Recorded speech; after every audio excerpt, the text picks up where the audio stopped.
তোমার নেশায় আসক্ত পর্ব ২১ রাইটার সুরাইয়া। সারা রাস্তায় রাইসা আরিশের সঙ্গে বকবক করতে করতে এসেছে। আরিশ কেবলমাত্র হা হু করে আর মাথা নাড়াচ্ছে, আর রাইসা আছে নিজের থালে আর ওর সঙ্গে যোগ দিচ্ছে আরিশের খালাম্মা।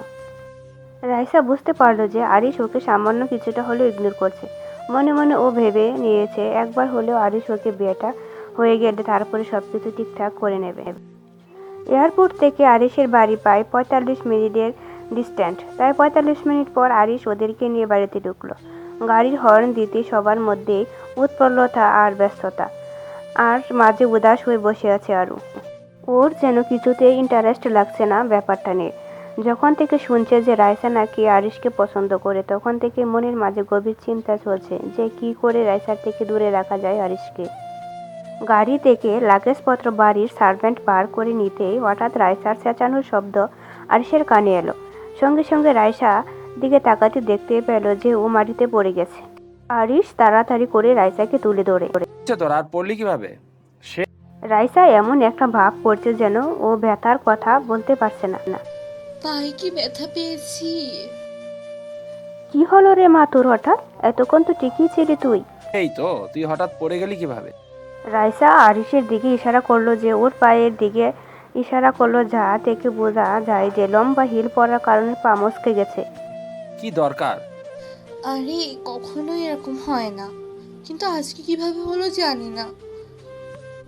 কিন্তু আমি এখন হাঁটবো কিভাবে? আরিশ বাঁকা চোখে রাইসার দিকে তাকিয়ে, তুই কি আমাকে এখন কোলে নিতে বলছিস? হ্যাঁ, আমাকে তুই কোলে নে, না হলে আমি যাব কিভাবে? আরিশ মনে মনে কিছু একটা ভাবলো। তারপরে রাইসাকে কোলে তুলে নিয়ে বাড়ির দিকে হাঁটা দিল। রাইসা তো বেজায় খুশি, আর তার সঙ্গে আরিশের খালাম্মাও। আরিশের রাইসাকে কোলে নেওয়ার উদ্দেশ্য একটাই, যে যখন সকলের সামনে ওকে নিয়ে যাবে তখন আরুষি তখন বেশি অবাক হবে আর জ্বলবে। সেই দৃশ্যটা আরিশ একবার দেখতে চায়, আর একটু হলেও বেশ মজা নেওয়া যাবে এটা ভাবলো।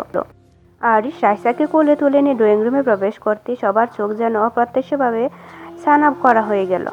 সবথেকে অবাক হলো আরু। আরিশকে যে ওইভাবে রাইসার সঙ্গে দেখবে সেটা হয়তো আন্দাজ করতে পারেনি আরু। আরিশ রাইসাকে নিয়ে সোফায় বসিয়ে দিল, তারপর নিজে ওর পাশে বসলো। কি হয়েছে রাইসার? আর বলিস না, আসার সময় মেয়েটা পা মচকে গেছে, তাই আরিশকে কোলে নিয়ে আসলো, না হলে এতটা রাস্তা আসতো কি করে। কথাটাই কিছুটা মশলা মাখিয়ে উনি বললেন, যাতে সবাই একটু অবাক হয়। এখন ঠিক আছে আপু? হ্যাঁ, এখন ঠিক আছি। আর আরিশ আমাকে কোলে করে না আনলে যে কি হতো। রাইসা তখন আরুষিকে খেয়াল করেনি। ও জানে যে আরিশের বিয়ে হয়ে গেছে। আসার কিছুক্ষণ আগে ওর মা ওকে বলেছে। কথাটা শুনে প্রচণ্ড রেগে গেছিল রাইসা। প্লেনের মধ্যেও ছিল বলে কিছু সিন ক্রিয়েট করতে পারেনি, না হলে একটা লজ্জার ব্যাপার ঘটে যেত। আরুষিকে দেখে মনে মনে রেগে ফেটিয়ে পড়ছে রাইসা। এই যে সেই মেয়ে যাকে তুই আরিশের গলায় ঝুলিয়ে দিয়েছিস, মেয়েটার কোনো শিক্ষা আছে বলে তো মনে হয় না। বাড়িতে যে একজন মুরব্বী এসেছেন, তাকে সালাম করতে হয়, সেটুকু শিক্ষা মেয়ের মধ্যে নেই। কেমনভাবে দাঁড়িয়ে আছে এখনো। আর আমার রাইসাকে তো একেবারে দ্বিতীয়বার বলতে হয় না। কি দেখে তুই এই মেয়েকে বিয়ে করেছিস? তোর চয়েস বলে কি কিছু নেই নাকি? আর তাছাড়া তুই আমার জন্য আর কয়দিন অপেক্ষা করতে পারলি না? শেষমেশ এই মেয়েকে বিয়ে করলি। আমি জানি এই মেয়েটির কোনো জাদুমন্ত্র করে তোকে আমার কাছ থেকে কেড়ে নিয়েছে, না হলে তুই কখনো বিয়ে করতে রাজি হতিস না। রাইসা আর আরিশের কালাম্মার কথাগুলো আরু বুকে তীরের মতো বেঁধেছে। সবে মাত্র হলো ওনারা এসেছেন, আর এসে এসব খারাপ খারাপ কথা বলতে শুরু করে দিয়েছেন। আরু যা ভেবেছিল এরা তার থেকে আরো বাজে ব্যবহার করছে ওর সাথে। কথাগুলো শুনে আরুর খুব খারাপ লেগেছে, তবে আশা রেখেছিল মনে মনে যে আরিশ এসবের প্রতিবাদ করবে। তাই ও কিছু বলেনি, চুপ করেছিল। আরিশের কথা বলার জন্য অপেক্ষা করেছিল আরুষি, কিন্তু অনেকক্ষণ রাইসার এই সমস্ত কথা বলার পরও আরিশ একটা কথা বলল না, চুপ করে আছে। আর তা দেখে আরুর চোখের কোণে জল চলে এলো। রাইসা বলতে শুরু করেছে, আর তামার নাম নাই দেখে আরিশ বলল, ছাড় না রাইসা, সব সত্যি না হয় সকলের সামনে নাইবা বললি। আরিশের কথাটা শুনে আরুর চোখের জল নিয়ে আরিশের মুখের দিকে তাকালো, কারণ আরিশ যা বলছে সম্পূর্ণ মিথ্যা কথা। সত্যিটাকে এড়িয়ে গেল। আরিশ ওকে জোর করে বিয়ে করেছে সেটা আর বলল না, বরং আরুকেই দোষারোপ করল। আমি ঠিক জানতাম যে এই মেয়ে ছলে বলে কৌশলে তোকে বিয়ে করেছে, না হলে এই মেয়ের মাঝে কি এমন আছে যা আমার মাঝে নেই। তুই চিন্তা করিস না, আমি এসে গেছি, আর কিছু হতে দেব না। একই তো রাইসা আর রেনুকান দুজন মিলে নানান বাজে বাজে কথা শোনাচ্ছে আরুকে। আর তার উপর আরিশ ও তাদের সঙ্গে সঙ্গে তাল মিলাচ্ছে দেখে আরু পারল না নিজেকে আটকাতে। চোখের জলগুলো ভাত ভেঙেছে, বুক ভেঙে গড়ে পড়তে টপ টপ করে। আরু তাড়াতাড়ি করে ওর রুমে চলে গেল। ভাইয়া তুই এসব। সানা আর কিছু বলবে তার আগে আরু সানাকে থামিয়ে দিয়ে রুমে চলে গেল। আরিশ রুমে গিয়ে দেখলো আরু বিছানার উপরে বসে গুটিসুটি হয়ে কুলিয়ে কুলিয়ে খাচ্ছে, আর কান্নার ক্ষীণ শব্দটা হালকা ওর কানে বেশি আসছে। মানুষ তার মনের ভিতর কষ্ট দূর করতে যেভাবে কান্না করে আরু ঠিক সেভাবেই কাঁদছিল। আরিশকে দেখে যেন রাগটা চরম পর্যায়ে পৌঁছে গেছে, তাই বিছানা থেকে নেমে আরিশের জামার কলার ধরে বলতে লাগলো, আপনার সাহস কি করে হয় ওই মেয়েকে কোলে নেওয়ার? জানেন কিভাবে আপনাকে জড়িয়েছিল? আপনার শরীরে ওর স্পর্শ রয়েছে, কেন থাকবে? আপনার উপর শুধু আমার অধিকার, আর কারো নয়। আর আপনি তখন সবার সামনে এভাবে মিথ্যা বললেন কেন যে আমি আপনাকে জোর করে বিয়ে করেছি? সত্যিটা বলার সাহস কি আপনার নেই? আপনি কি পারতেন না আমার হয়ে কথা বলতে? এতক্ষণ রেগে রেগে কথাগুলো বলছিল আরু, কিন্তু এখন আর নিজে পারছে না সামলাতে, তাই আবার অজোরে কেঁদে দিল আরুষি। আরুষির চোখের জল দেখে এমনিতেই আরিশের বুকের মধ্যে চিনচিন ব্যথা অনুভব করে, আর তার উপরে নিজে সেখানে প্রতিবাদ না করে এখন আরিশকে জড়িয়ে ধরে কাঁদছে। আরিশ ভেবেছিল আরু হয়তো নিজের অধিকারের জন্য রাইসাকে উল্টে দুই চারটে কথা শুনিয়ে দিবে। আরুষির রূপটা দেখার জন্য আরিশ আরুর সাথে এই সমস্ত কাজ করলো, কিন্তু এতে হিতে বিপরীত হলো। এখন আরু ক্রমাগত কেঁদে চলছে, আর প্রত্যেক কষ্টের কথা অনুভব করছে আরিশ নিজেই। আরিশ আবার আরুষিকে কোলে তুলে নিয়ে বিছানার উপর ফেলে দিল। হঠাৎ আরিশের এমন একটা প্রতিক্রিয়া আরু চমকে গেল। যতক্ষণে আরিশ কিছু বলতে যাবে তার আগে আরিশের দু হাত বিছানার সাথে শক্ত করে চেপে ধরেছে, ধরে ওর মুখের কাছে মুখটা নিয়ে এসে বলল, আমাকে দোষারোপ করছো তুমি? নিজের অধিকারটা নিজে বুঝে নিতে পারো না? তুমি কি পারতে না সত্যের জন্য প্রতিবাদ করতে? নিজে তো মুখ লুকিয়ে চলে এলে। এতে যে প্রতিপক্ষ আরো সুযোগ পায় তা কি বোঝো না? কবে সমস্ত কিছু বুঝতে শিখবে? তোমাকে সবকিছু বোঝানোর দায়িত্বটা কি আমার? কথাগুলো অত্যন্ত জোরে চেঁচিয়ে চেঁচিয়ে বলেছিল, আর প্রত্যেকটা কথার আওয়াজ শুনে আরুর বুকের ভিতর ধকধক করে উঠল। নিজের অধিকারটা বুঝতে শেখো। এমন কিছু করো না যাতে কেউ তোমার জায়গায় নিজের ভাগ বসিয়ে নেয়। তবে সেই দিন কিন্তু বড্ড বেশি আফসোস করতে হবে তোমাকে আরু পাখি। বলে আরুষি গলায় জোরে একটা কামড় দিল। আরুষি যেন এতক্ষণ আরিশের কথার মাঝে হারিয়ে গিয়েছিল। হঠাৎ আরিশ জোরে কামড় দিতে আহ করে চেঁচিয়ে উঠল। নিজেকে যে আরিশের থেকে ছাড়াবে সে শক্তিটুকু নেই ওর। আরিশ ওর হাত দুটো চেপে ধরে রেখেছে। বকবো আর তারপর আমি তোমাকে ভালোবাসবো। আর এই বিষয় নিয়ে যদি মনের মধ্যে কোনো সন্দেহ থাকে তাহলে তো মুছে ফেলাই ভালো, কারণ তোমার উপর শুধু আমার অধিকার, শুধু আমার।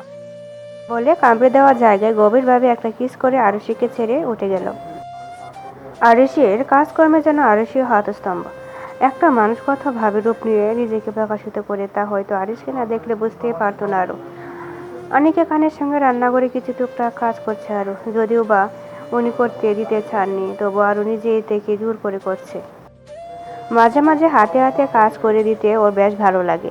আগে ওর মায়ের সঙ্গে কাজ করে দিত, তবে আজকে ওর মাকে বড্ড মিস করছে। ওর বাবা ওর প্রতি এমন খারাপ ব্যবহার করবেও ওর মা কখনো ওর প্রতি এমন ব্যবহার করেনি। কথাগুলো ভাবতে আরুষির চোখে জল চলে এলো, তবু নিজেকে সংযত করে নিয়ে আবার নর্মাল হয়ে গেল। আরিশ রুমের ভিতর ল্যাপটপে কাজ করছে আর রাইসা সানার সঙ্গে গল্প করছে, আর আরিশের কালাম্মা রুমের মধ্যে শুয়ে আছেন। এতটা লং জার্নি করার পরে উনি বেশ ক্লান্ত। হঠাৎ রুম থেকে আওয়াজ এলো কফি বলে। তা শুনে আনিকা খান বলেন, আরু মা, আমি খুব ব্যস্ত, তুই তো একটু ফ্লাক্সের মধ্যে থাকা কফিটা ওদের দুজনকে একটু দিয়ে আসবি? আচ্ছা মামনি, আমি দিয়ে আসছি। বলে 2 কাপ কফি ঢাললো, আর ইচ্ছা করে রাইসার কফিতে 4 চামচ গুড় লঙ্কা মিশিয়ে দিল। আরুষি কফিটা নিয়ে যাচ্ছে ওদের কাছে আর বলছে মনে মনে, আমার জামাইয়ের কোলে ওঠার বড্ড শখ, তাই না? এবার আমি দেখাচ্ছি মজা। সানা কফিতে চুমুক দিয়ে টিভির দিকে মন দিল। আরুষি অপেক্ষা করে আছে যে রাইসা কখন কফিতে চুমুক দেবে, তবে বেশিক্ষণ না দেরি না করে রাইসা কফিতে মুখ দিতেই চোখ মুখের অবস্থা বেহাল হলো। চোখ মুখ লাল হয়ে গেছে, দূরে চেঁচিয়ে উঠল রাইসা। এই মেয়ে, তুমি এটা কি বানিয়েছো? এটা কি কফি না অন্য কিছু? ওর চেঁচামেচি শুনে আরিশ নিচে নেমে এলো, দেখতে গেল যে কি হচ্ছে আসলে। আরিশ এসে দেখে রাইসার অবস্থা খারাপ। কিন্তু আমার কফিটা তো ঠিকই আছে। কি মিশিয়েছিলে তুমি কফিতে? রাইসা চোখ মুখ তো লাল হয়ে গেছে, তো ঝাল মিশাচ্ছে কেন তুমি ওর কফিতে? আমি কিছু করিনি। তুমি যখন মিথ্যা বলছো না, তাহলে তুমি কফিটা খেয়ে দেখাও। আর যাই হোক, আরুষি কফিটা তো খাবে না। অনেকবার না না করলো, কিন্তু এবার আরু জোর করে কফিটা খাইয়ে দিল আরুকে। কফিটা খেয়ে আরুর খুব বাজে অবস্থা। যেখানে রাইসা কফিতে একটা চুমুক দিয়েছে, সেখানে আরু সমস্ত কফিটা আরুকে খাইয়েছে। শরীরটা যেন জলে পুড়ে ছারখার হয়ে যাচ্ছে আরুর। চোখ থেকে টপ টপ করে জল গড়িয়ে পড়ছে, আর অস্থিরতা কাজ করছে গোটা শরীরের মধ্যে। আরিশ আর দেরি না করে দৌড়ে রুমে গেল। আরিশ ভেবেছিল রাইসা হয়তো মিথ্যা কথা বলছে আরুষিকে কথা শোনানোর জন্য, কিন্তু আরুষি যে সত্যি কফিতে জাল মিশিয়েছে সেটা ও বুঝতে পারেনি। আরুষও পেছন পেছন গেল, কারণ আরুষির অবস্থা বেহাল। ওয়াশরুমে গিয়ে হর হর করে বমি করে দিল আরুষি। শরীর ক্রমাৎ নেতিয়ে পড়ছে, আনছান আনছান করছে ও। আরিশ রুমে ঢুকে দেখলো যে আরুষি বমি করছে। আরিশও ওয়াশরুমে ঢুকে আরুষির হাত মুখ ধোয়ালো, তোয়ালে দিয়ে চোখ মুখ মুছে দিল, দিয়ে আরুষিকে টাওয়ালের নিচে দাঁড় করালো জোর করে। একে আরুর ঝালে বেহাল অবস্থা, তার উপর আরিশ ওকে জোর করে সবকিছু করাচ্ছে। আরুষিকে বাধা দিয়ে বেরিয়ে আসতে যাবে, তখন আরিশ আরুষিকে ধরে শাওয়ারের নিচে দাঁড়া করলো। আরুষে চটপট করছে জালে। আরিশ আরো শক্ত করে চেপে ধরে আছে আরুকে। দুজনেই ভিজে যাচ্ছে। হঠাৎ করে আরুষির চটপটানিটা বন্ধ হয়ে যেতে আরিশ আরুর দিকে তাকিয়ে দেখলো আরুষি জ্ঞান হারিয়েছে। চলবে।